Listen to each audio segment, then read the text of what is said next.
वचने अति भाविका तुमचा अनुग्रह लादलो पावन झालो चराचरी मस्तक हे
जन्माला येऊन ध्येयाचे सार्थक करा.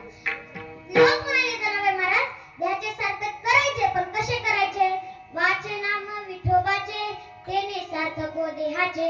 जनाबाई महाराज म्हणाले तुम्ही जर विठ्ठलाचे नाम चिंतन केले तर तुमच्या देहाचे काय होईल? सार्थक होईल. ऐसा नामाचा महिमा शेषावर्णिता झाली सीमा. देवा तुमच्या नामाचा महिमा किती मोठा आहे. तुमच्या नामाचा महिमा आम्ही वर्णन करू शकत नाही. नाम तारक त्रिभुवनी म्हणे नाम याची जनी. देवा देवा तुमचे नाव कुठे गाजलेले आहे. तुमचे नाव किती तारक आहे. तर तुमचे नाव तिन्ही जगात गाजलेले आहे. तर स्वर्गलोक मृत्यूलोक आणि पाताळलोक या तिन्ही जगात तुमचे नाव गाजलेले आहे. हा झाला अभंगाचा सरळ सरळ भावार्थ. विठ्ठल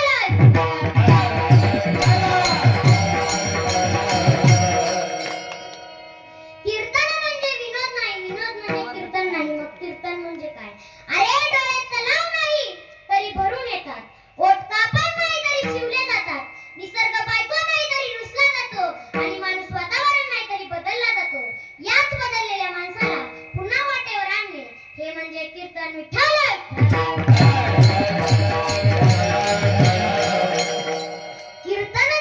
कीर्तन सांग होय अंगी हरिरूप किंवा कलियुग माझे करावे कीर्तन तेने भेट देवा. हिरण्यकश्यप फार उन्मत्त झाला. त्याने भगवंताची तपश्चर्या करून भगवंताला प्रसन्न करून घेतले आणि भगवंताकडून 5 वरदान मागून घेतले. ते कोणते? तर भगवंता मला सजीवाने मरण नको, निर्जीवाने मरण नको. पशुच्या हाताने नको तर माणसाच्या हाताने नको. घरात नको तर दारात नको. शस्त्राने नको तर अस्त्राने नको. दिवस असता नको तर दिवस मावळता नको. असे 5 वरदान त्या हिरण्यकश्यपूने भगवंताकडून मागून घेतले.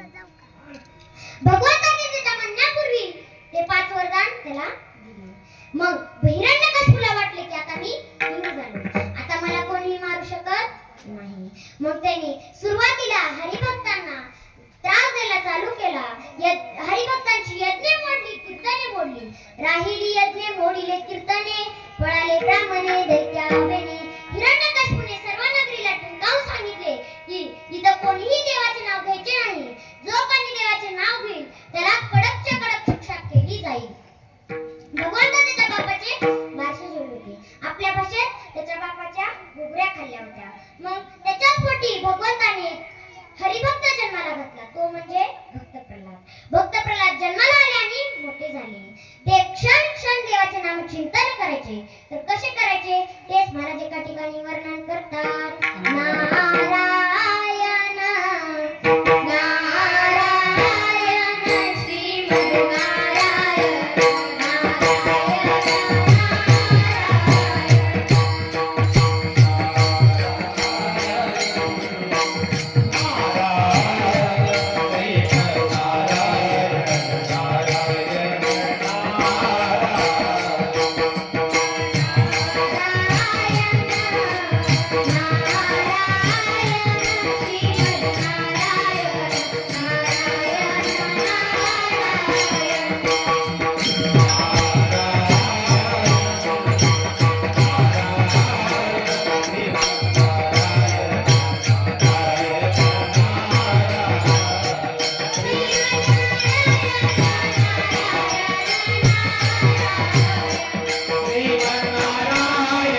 वेद हिरण्यकश्यपूचे.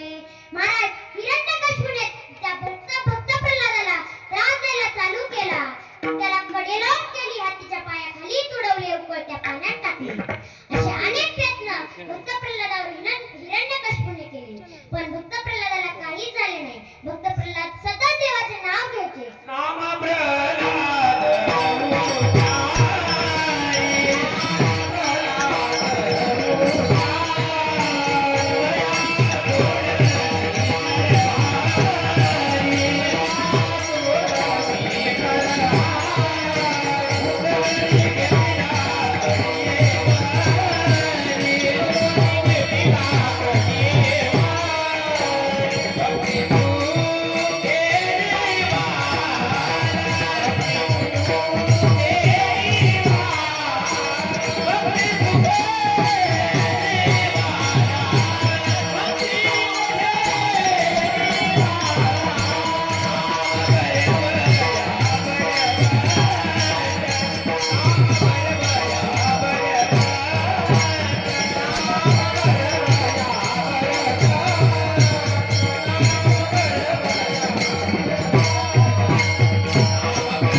उठता बसता काम करता, उठता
रामकृष्ण हरी रामकृष्ण हरी. खिडकी लावली का?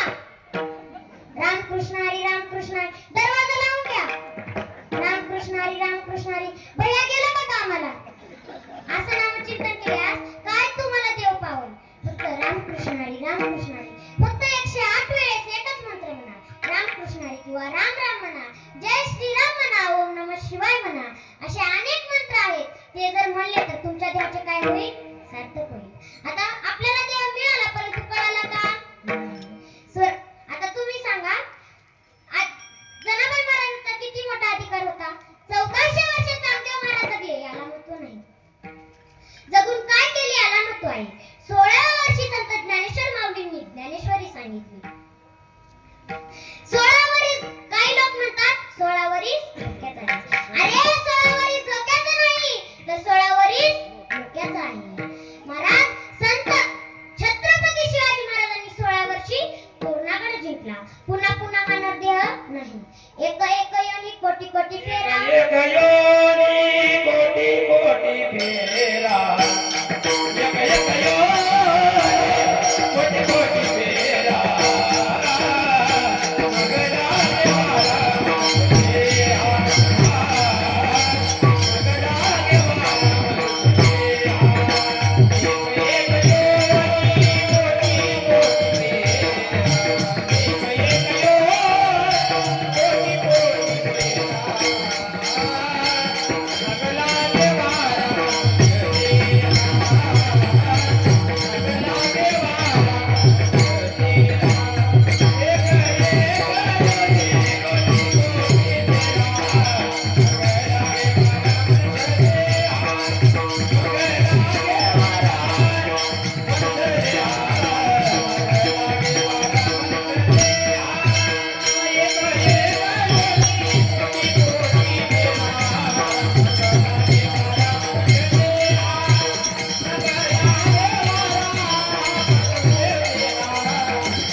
पशुपक्ष्यांना हा देव मिळाला परंतु पशुपक्ष्यांना हा देव मिळालाही नाही आणि कळालाही नाही.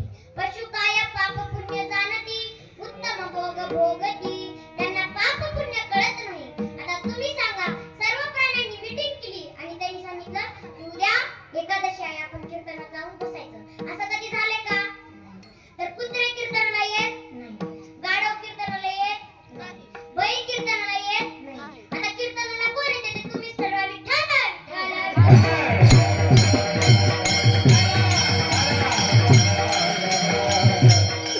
स्वर्गातल्या देवांना हा देह कळाला परंतु मिळाला का? स्वर्गीचे अमर इच्छितात ती देवा. मृत्यूलोकी व्हावा जन्म. या लोकी का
उभा राहिला. आता त्या धनगराला शालजोडी मिळाली परंतु कळाली का नाही. आपल्याला देह मिळाला परंतु कळाला का. देवाने आपल्याला देह कशासाठी दिला तेच महाराज एका ठिकाणी सांगतात. याच देही घरे देवाचे केले दिला देह भजना गोमाता. केले दिला देह भजना गोमाता. केले दिला देह भजना गोमाता.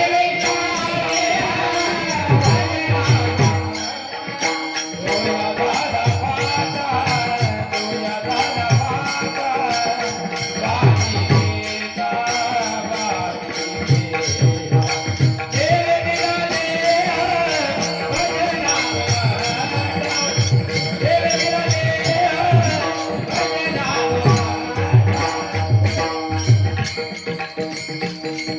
तर देवाने आपल्याला देह कशासाठी दिला तर देवाने आपल्याला देह भजनासाठी दिला आणि आपण कशासाठी वापरतो भोजनासाठी.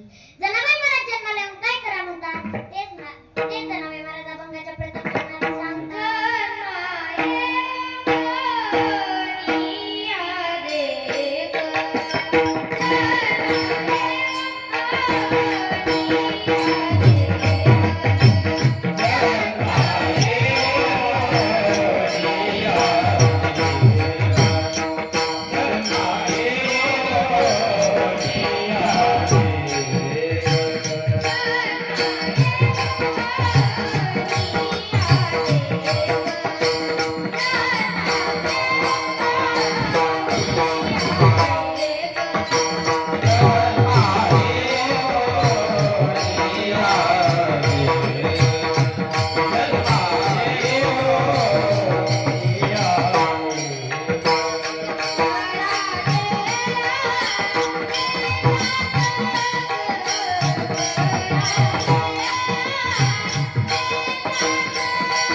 जनाबाई महाराज काय म्हणतात जन्मा येऊनिया देख करा देहाचे सार्थक. जनाबाई महाराज जन्माला येऊन याचे सार्थक करा म्हणतात. पुन्हा पुन्हा हा निर्देह नाही. आता महाराज मी तुम्हाला एक दृष्टांत सांगते. एक आंधळा नदीमध्ये आंघोळ करत होता तेव्हा एका राजाचे पोट दुखत होते. एक राजाने सांगितले की वैद्यांना बोलवून आणा. वैद्य घरी आले आणि वैद्य म्हणाले आम्हाला एक जिवंत कावळा द्या. तेव्हा ते शिपाई जिवंत कावळ्याच्या शोधात निघाले. मग आंधळा आंघोळ करीत असताना आंधळ्याने अशी हळूच एक देवाचे नाव घेऊन टाळी वाजवली. मग त्याच्या हातात काय आला तर कावळा आला. तर तो आंधळा म्हणाला एका कावळ्याने काही होणार नाही आपण अजून एक कावळा पकडू. मग त्याने एक कावळा बगलत ठेवला आणि परत एकदा टाळी वाजवली. जो येणार होता तोही गेला आणि जो होता तोही गेला.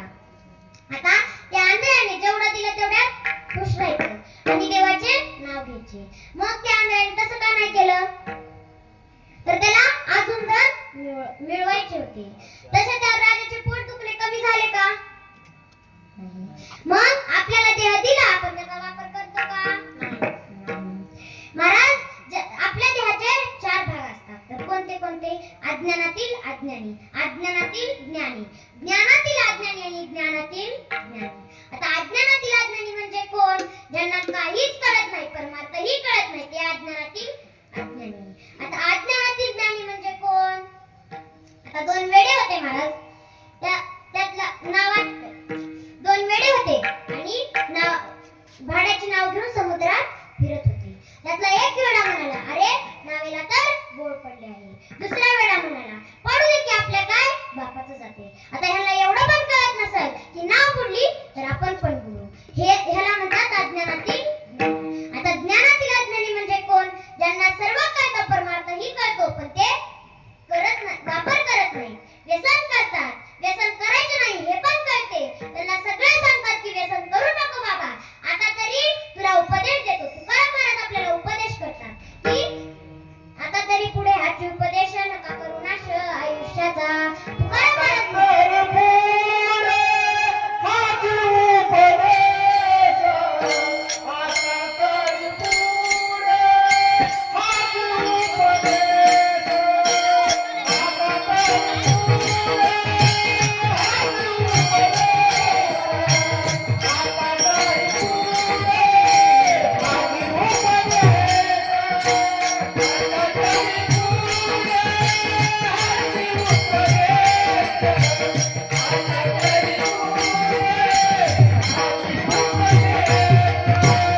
तुकाराम महाराज आपल्याला काय उपदेश करतात? आता तरी पुढे हाचे उपदेश नका करू नाश आयुष्याचा. तुकाराम महाराज म्हणतात गेलेलं गेलं, आता पुढून सुरुवात करा. कशी? तर रामकृष्ण हरी म्हणा, जय श्रीराम म्हणा, देवाचे नाव घ्या. आणि तुकाराम महाराज काय म्हणतात? सकळांच्या पाया माझे दंडवत, आपुलाले चित्त शुद्ध करा. तुकाराम महाराज आपल्याला दंडवत घालतात की आता तरी आपले चित्त काय करा? तर शुद्ध करा. विठ्ठल,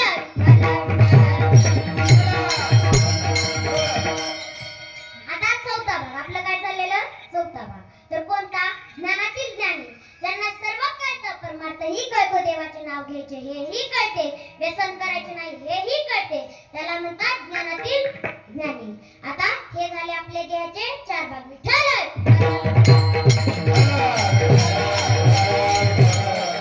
आपण विठ्ठलाचे नाम चिंतन केले तर आपल्याला खर्च लागतो का? पैसे लागतात का? आता काही लोक असे धनाच्या मागेच पडतात. जाऊ दे, धनाचं सोडून द्या. आता जे माझ्या कीर्तनात आलेले व्यसन करतात त्यांनी हे कान देऊ नका. तर आपल्या गावाला किती गरज आहे हे मी सांगू शकत नाही. महाराज, आता मी तुम्हाला एक दृष्टांत सांगते. व्यसनामुळे काय काय होते? तर आता एक आई असते आणि एक सरपंच. आता एक सरपंच असतो, सरपंचाकडे 2 एकर जमीन असते. आता कोणत्या सरपंचाकडे 2 एकर जमीन असते का? नाही. तर सरपंचाकडे 5 एकर जमीन होती. सरपंच थोडा थोडा व्यसन करू लागला. मग त्याने पहिल्या दिवशी 1 एकर जमीन घेतली. रात्री आली, बायको म्हणाली पैसे कुठे आहेत? तेव्हा तो सरपंच म्हणाला मी माझ्या रस्त्यात दगडून पडले. आता त्या बायकोला कळालं, पण ती बायको काही म्हणाली नाही. मग दुसऱ्या दिवशी अजून 1 एकर जमीन घेतली. मग अशीच करत 5 एकर जमीन घेतली. मग बायको म्हणाली 5 एकर जमीन गायब. सरपंच म्हणाला मला नाही. आता बायकोला माहिती होतं का कशी विकायची जमीन? कुणाच्या हातात होतं हे? सरपंचाच्या हातात. आणि सरपंच काय म्हणाला? मला माहित नाही. आता एका दिवशी असा सरपंच लोकांना 10 रुपये द्या म्हणून मागत फिरला. महाराज 5 एकर जमीन होती, तेवढी विकून टाकली. आता भीक मागायची बारी. मग असा सरपंच एकदा मागत होता. आता सरपंच म्हणाला माणूस झाला. मग माणूस असा मागत होता. मग एक माणूस ओट्यावर बसलेला माणसाने त्याला बोलवले.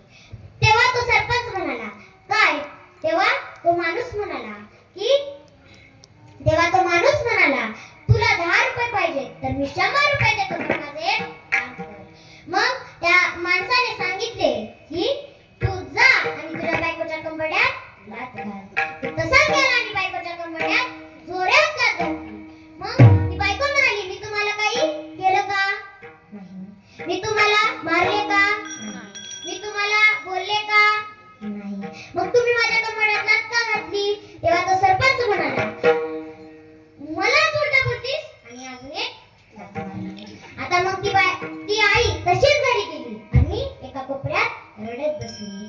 आता लेकरं म्हणाले, आई तुला काय झाले ग? तेव्हा ती आई म्हणाली, बाळा काही नाही. तेव्हा ते लेकरं म्हणाले, बाबांनी मारलं ना ग तुला, तर मोठं होऊ दे, ह्यांना दाखवतो. मग त्या आईने विचार केला की आता मी जगून काही फायदा नाही. मग त्या दिवशी आईने त्यांना उसनापासून आणून खाऊ घातलं आणि रात्री तिने विष पेलं. महाराज आता तिने विष पेलं ती बाई. मग आता सकाळी लेकरं उठले आणि लेकरं हुडकू लागले, आई कुठे गेली तू? मग एका कोपऱ्यात आई बसलेली दिसली. मग आईला ते लेकरं म्हणाले, आई तुला आमच्यापाशी झोपायला जागा नव्हती का ग? तेव्हा ती आई काहीच म्हणायला नाही. मग त्या लेकरांनी आई म्हणून एक जोरात हाक मारली. तेव्हा शेजारी म्हणाली, काय झालं? तेव्हा ते लेकरं म्हणाले, माझी आई उठतच नाही. तेव्हा ते शेजारी बाई म्हणाली, तुझी आई आता या जगात राहिली नाही. आता त्या व्यसनामुळे कोण कोण मरतात? तर हे माणसं मरतात, बाया मरतात. का बरं? तर तुम्ही व्यसन केले म्हणून. महाराज म्हणून सांगते की व्यसन करू नका.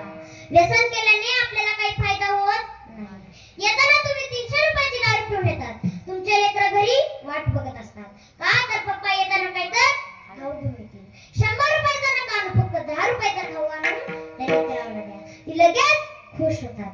महाराज आता तुम्ही 300 रुपयाची दारू पिऊन आलात, ते लेकरं घरी वाट बघतात. मग आल्या ते लेकरं भुकीचे असतात, त्यांना भूक लागलेली असते. तेव्हा ते लेकरं म्हणतात, बाबा काय खायला आणलं का? त्यांचे पोट भरलेले नसते.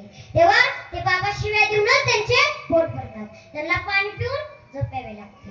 तर तुमच्या 300 रुपयाच्या दारूमुळे तुम्हाला झोप लागत नाही. एक तर माणसं त्या व्यसनामुळे घर विकतात, जमीन विकतात. अशा ते एवढं करण्यापेक्षा तुम्ही देवाच्या ह्याच्यामध्ये ते जर पैसे घातले तर एक मूर्ती तुम्हाला 300 रुपयाला भेटते. तर तुम्ही 300 रुपयाची दारू पिण्यापेक्षा एक मूर्ती आणली किंवा नामचिंतन केले तर काही बिघडते का? नाही. मग आता उद्या कोण नामचिंतन करणार? आतापासूनच कोण नामचिंतन करणार? त्यांनी हात वर करा. खरंच का? अवघड आपलं केलं म्हणून कीर्तन करायला दाखवायचं की आपण करणार. नक्की आतापासूनच सगळ्यांनी देवाचे नाव घ्यायचे. पण आता मी मगाशी सांगितलं की देवाचे नाव कसे घ्यायचे, तर रामकृष्ण हरी रामकृष्ण हरी असे नाही घ्यायचे. आता आजकालच्या म्हाताऱ्या बाया मी सांगत्या, रागाला तर येऊ द्या, मला काही नाही. तर आजकालच्या म्हाताऱ्या बाया कशा घेतात, रामकृष्ण हरी रामकृष्ण हरी रामकृष्ण हरी. खिडकी लावली का? रामकृष्ण हरी रामकृष्ण हरी. दार लावून द्या, चोर घुसते. रामकृष्ण हरी रामकृष्ण हरी. आतून टाकलं का मला झोप येईल. रामकृष्ण हरी. झाला माझा 108 वेळेचा. अशा जपाने तुमच्या देहाचे सार्थक होणार नाही. आपला एक देव करून घ्या. जरा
आता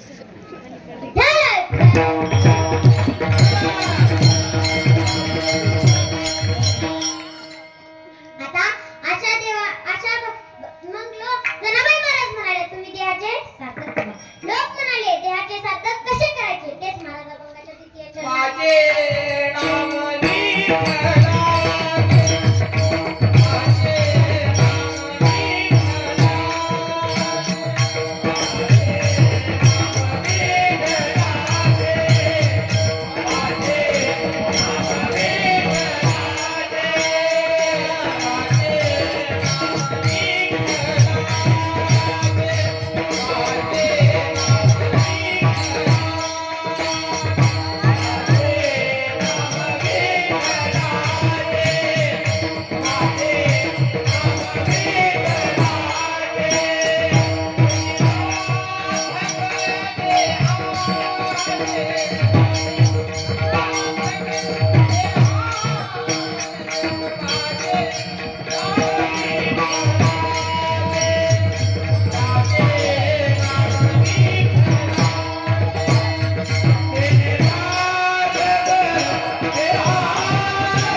महाराज तुमच्या देहाचे सार्थक कशाने होईल तर नामचिंतनाने होईल.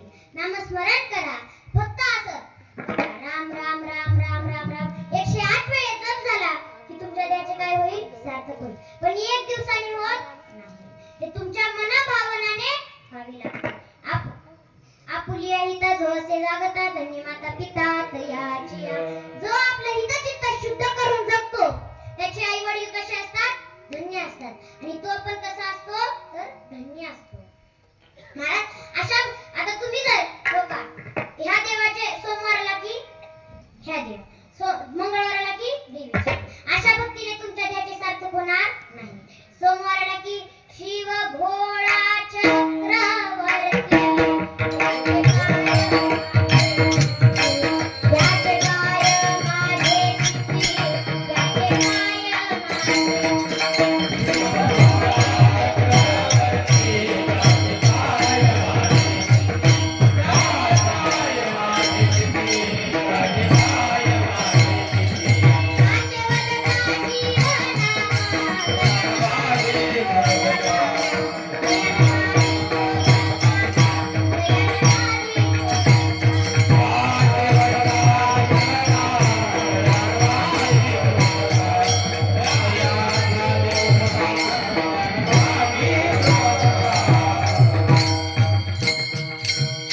सोमवाराला की शंकराची भक्ती करतात. मंगळवाराला की अनादि निर्गुण प्रगटले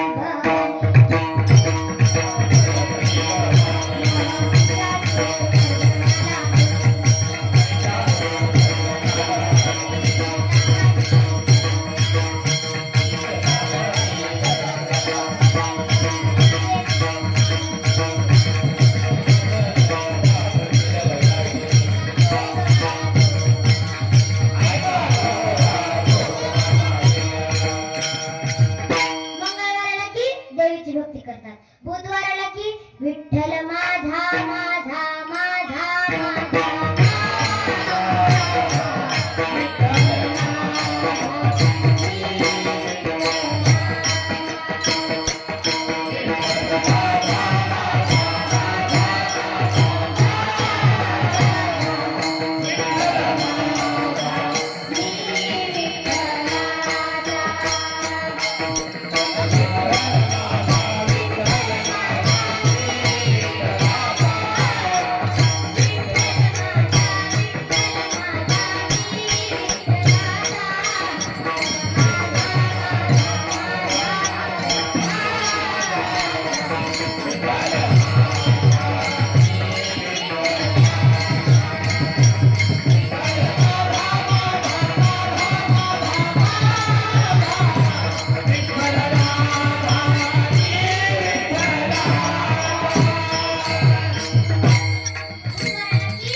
घरी.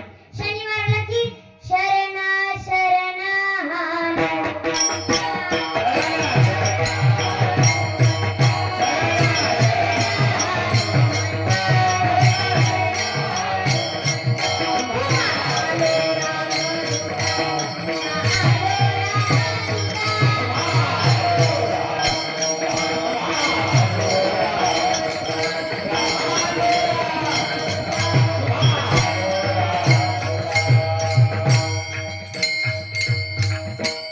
शनिवारला की हनुमंताची भक्ती.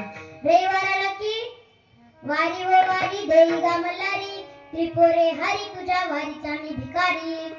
रविवाराला की खंडोबाची भक्ती करतात. अशा भक्तीने तुमच्या देवाचे सार्थक होणार नाही. आपला एक देव करून घ्या. आपुला तो एक देव करून घ्यावा. आपुला तो एक देव करून घ्यावा. त्याने विना जीवा सुख नव्हे. आपला एक देव केल्याशिवाय आपल्या जीवाला सुख होईल का? आपला एक देव करून घ्या. महाराज जनाबाई महाराज म्हणतात, जन्माला येऊन देवाचे सार्थक करा. तुम्ही जर विठ्ठलाचे नाम चिंतन केले तर तुमच्या देहाचे काय होईल? तर सार्थक होईल. देवाला कुणाचा हरिक वाटतो? दयाचा हरिक वाटे वासुदेवा,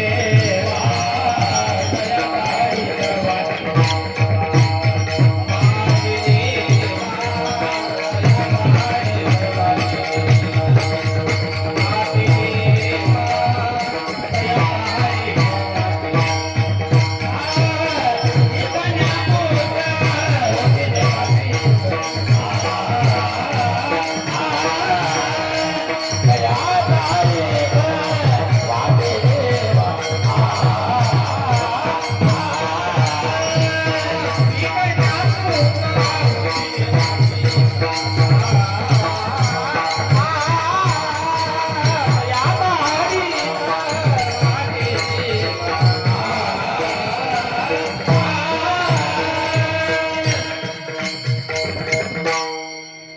पुढी कन्या पुत्र होती जे सात्विक, याचा हरिक वाटे देवा. जे हरिभक्त आहेत.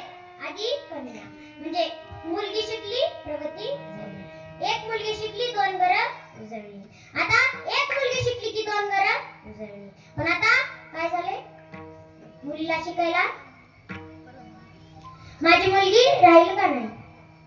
माझ्या मुलीला हेच लागते. माझी मुलगी सकाळी उठत नाही. अरे तुम्हाला संस्कार लावायचे तर टाकून तर बघा एकदा, मग राहते का नाही हे बघू. आता ज्या आई वडिलांना वाटतं की मला बाबा टाकू, पण इच्छा त्या मुलीची इच्छा नाही, अशांनी हात वर करा. बापरे,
तरी माझ्या देवा फार नाही. तुकाराम महाराज म्हणतात अशा हरिभक्तांची मला जर सेवा घडली तर मला काय होईल त्याचा फार होईल. विठ्ठल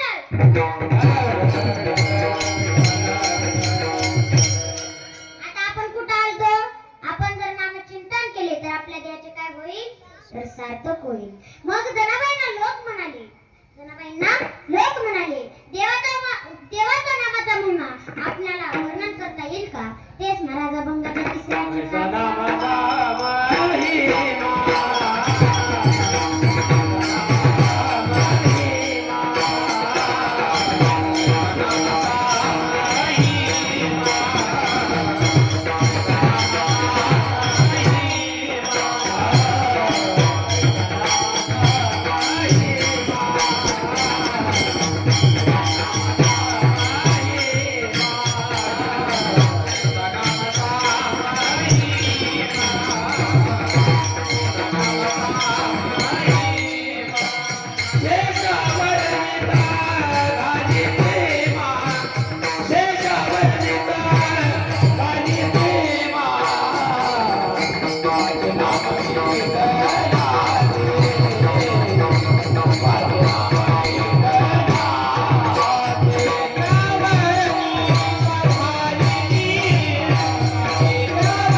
ऐसा नामाचा महिमा. एकदा नळ नीळ जांबुवंत सुग्रीवानी हनुमंतराय हे पाचही जण एका दगडावरती राम नाव टाकून दगड समुद्रात टाकत होते. ते दगड तरत होते. आता महाराज सगळ्यांनी करून पाहिलं असेल की आपण दगडावर राम नाव टाकले आणि समुद्रात टाकले तर ते तरले का? नाही. तर हनुमंतरायाची एवढी भक्ती होती म्हणून ते तरले. आता असेच हनुमंतराय दगड टाकायचे म्हणून ते तरायचे. मग रामचंद्र प्रभूंना वाटले की हनुमंताच्या हाताने दगड तरतात मग माझ्या का नाही तरणार. मग रामचंद्र प्रभू कोणी नसताना एका समुद्राकाठी गेले आणि समुद्राकाठी दगडावर राम लिहिले आणि ते एक दगड पाण्यात टाकला. पहिला टाकला तोही बुडला, दुसरा टाकला तोही बुडला, तिसरा टाकला तोही बुडला. आता रामचंद्र प्रभूंना वाटले की मला कोणीतरी बघितले. आता रामचंद्र प्रभूंनी पुढे बघितले, इकडे बघितले, त्यांना कोणीही नाही दिसले. आता मागे बघायची बारी. आता मागे बघितले की त्यांना कोण दिसला? हनुमंत. कसा? तर हात जोडून या कर उभा हे सम्मुख. हात जोडून हनुमंतराय थांबले होते. तेव्हा रामचंद्र प्रभू म्हणाले, हनुमंता तू केव्हा आलोस? तेव्हा हनुमंतराय म्हणाले, मी पहिल्या दगडाला आलो विठ्ठल.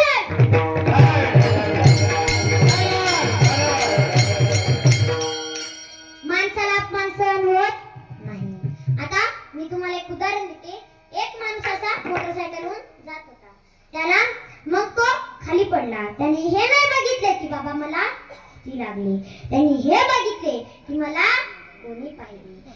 अरे लागले हे बघा ना, तुम्ही वाचसाल का मरचाल ह्याचं आहे का? बाबा मला कोणी पाहिले, माझी इज्जत गेली. तसं नको ना. आज लागले ते मग जर इज्जत गेली तर गेली, जाऊ द्या. इज्जत परत कमवता येईल पण पुन्हा जन्म घेता येईल का? नाही. मग रामचंद्र प्रभूला अपमान सहन झाला नाही.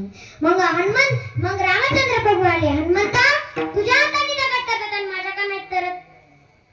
तेव्हा हनुमंतराय म्हणाले, तुमच्या नामाचा महिमा तुम्हाला कळणार नाही. तुझ्या नामाचा महिमा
तुझं ना कळणे घ श्यामा. देवा तुमच्या नामाचा महिमा तुम्हाला कळणार. आता एवढा मोठा नामाचा महिमा त्या भगवंताचा आहे. आता तुम्ही काही पण म्हणा, विठ्ठल विठ्ठल म्हणा, राम राम म्हणा, पण कसं म्हणा तर एका जागी बसून देवाच्या समोर बसून म्हणा. आता मी मगाशीच सांगितलं तसं म्हणू.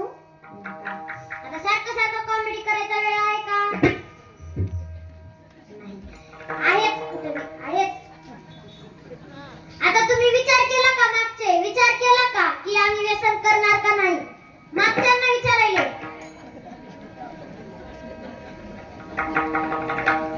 केलं का?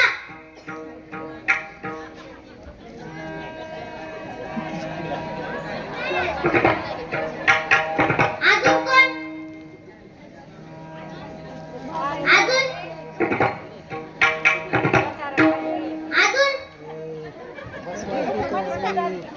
ठीक आहे चल. 1 2 3. तुम्ही जर विठ्ठलाचे नामचिंतन केले नाही ना तर तुमच्या देहाचे सार्थक होणार नाही. आज तुम्ही जर आता राहिलात तर उद्या राहणार नाही. म्हणून विठ्ठलाचे नामचिंतन करा. आता काय लोक काय म्हणतात, आता समजा मी जर कुणाचं नाव काढलं आणि ते जर आलं तुला 100 वर्ष, तू जर विठ्ठलाचे नामचिंतन केलं तरच होईल ना. आता जे माझ्या कीर्तनात व्यसन करतात त्यांनी आताच आता उठून जावे.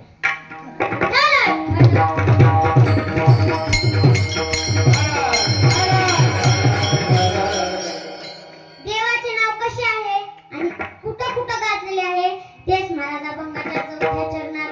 तारक त्रिभुवनी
मने नाम याची जणी. जनाबाई महाराज काय म्हणतात तर देवा तुमचे नाव खूप तारक आहे आणि तुमचे नाव कुठं कुठं गाजलेले आहे तर स्वर्गलोक, मृत्यूलोक आणि पाताळलोक या तिन्ही जगात तुमचे नाव गाजलेले आहे. जाता जाता एवढंच सांगते, आई वडिलांची सेवा करा, गुरुवर्यांची सेवा करा, गोमातेची सेवा करा, देशाची सेवा करा आणि व्यसन करू नका. आता महाराज मी तुम्हाला एवढं बोलूची पर्यंत मागच्यांना वेळ देते, मागच्यांना वेळ देते की तुम्ही विचार करा आणि नंतर मला सांगा.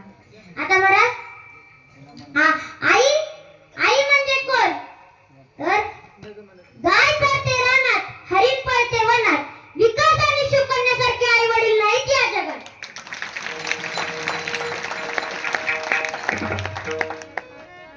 आई तुझ्या मूर्ती वाणी या जगात मूर्ती नाही.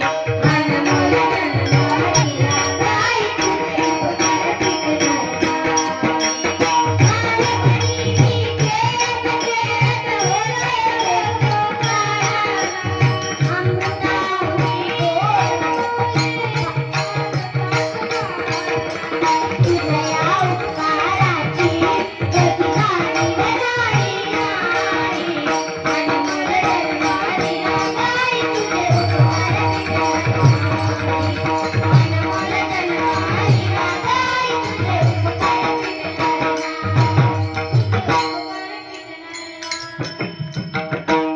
आईने आपल्याला अनमोल जन्म दिलाय आणि ते मी उपकार तर करू शकत नाही. बाप कुणाच्या धनीमनी नसतो, बाप नसतो कुणाच्या ध्यानीमनी. बाप माझा वेदनांचा धनी, आई तव्यावरची भाकरी, बाप तव्यावरचा पलिता. भाकर करपू नये म्हणून चटके खाई माझा पिता. वेदना किती जरी झाल्या तो कोणाला सांगत नाही, फक्त परिवाराच्या गरजा तो पूर्ण करत राही. दुःख लपवून हसतो वरवरुनी बाप माझा वेदनांचा धनी. बाप नसतो कुणाच्या ध्यानीमनी, बाप माझा वेदनांचा धनी. बाप हा कुणाच्या धनीमनी नसतो पण बाप माझा वेदनांचा धनी आहे. आता महाराज जाता जाता एवढंच सांगते, आई वडिलांची सेवा करा. आता महाराज मी एक सांगितलं होतं, मागच्यांना विचार करा आणि मला सांगा. कुणी कुणी विचार केला आणि कुणी कुणी सांगणार.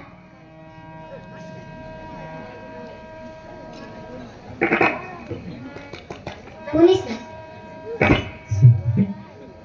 बरं जाता जाता एवढंच सांगते, आई वडिलांची सेवा करा, गुरुवर्यांची सेवा करा, गोमातेची सेवा करा. एवढंच बोलून मी माझे कीर्तन थांबवते. ज्ञानेश्वर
हे श्रीवारी माझ्या असं जन्मोजन्मी तुझा दास पंढरीच्या वारी वारी तुझ्या संत संग सौका खंड प्रेमाचा कल्लोळ पंढरीच्या वारी वारी चंद्रभागे स्नान भागे पंढरीचा वारी वारी विठ्ठल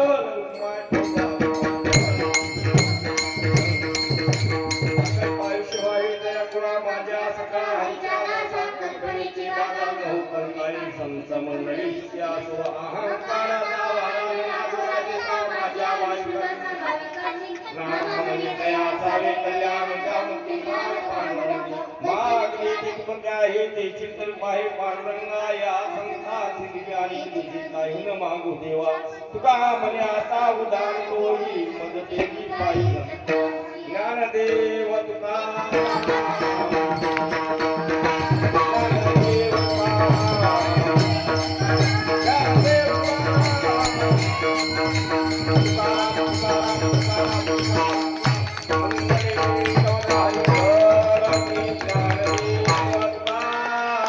पंढरीनाथ भगवान की जय माऊली ज्ञानेश्वर महाराज की जय जगद्गुरु तुकाराम महाराज की जय नरसिंह महाराज की जय